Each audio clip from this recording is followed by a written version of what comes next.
bugun ishlab chiqarishdagi bahs hodisalarni, uni oldini olish, kelib chiqish savollarni bartaraf qilish chora-tadbirlar to'g'risida Shahrun ko'mir aksiyadorlik jamiyatida seminar tashkil qilganmiz. Bu seminarni o'tkazishimizda asosiy maqsad shu ishlab chiqarishdagi bahs hodisalarni kelib chiqishini oldini olish va uni kelib chiqish sabablarini tahlil qilish va uni bartaraf qilish, qonunchilik bo'yicha shu ishlab chiqarishdagi bahs hodisaga jabrlanganlarga yetkazilgan zararlar to'lov masalalari, oilasiga ijtimoiy himoya masalalari bo'yicha to'lanadigan kompensatsiya pullari, xodimlarning mehnat sharoitlari qanday tartib bo'lishi kerak, ularga beriladigan shaxsiy himoya vositalarini berilishi.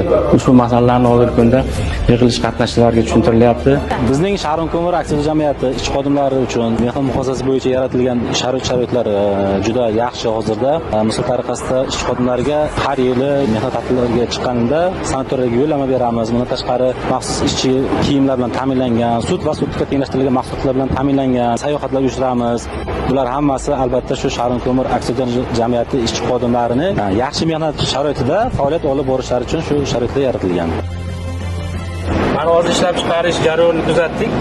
Yer ostida necha metr chuqurlikda ishchilar nima orqali boradi, qanday sharoitlar yaratilgan ularga, qanaqa kiyimlar, shaxsiy vositalar bilan ta'minlangan. Shu to'g'risida qisqacha ma'lumot bersangiz.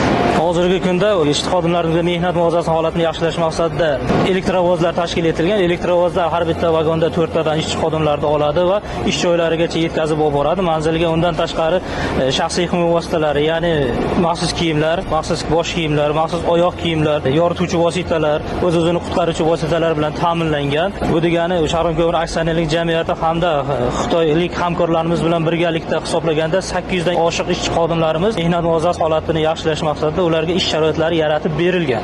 Har bitta qilinadigan ishimiz ishlab chiqarish jarayoni vaqtida baxtsiz hodisalar kelib chiqishini oldini olish maqsadida qilinadigan. Undan tashqari kasb kasalliklari, teri kasalliklari kelib chiqishini oldini olish maqsadida qilingan ishlar va tadbirlar hisoblanadi.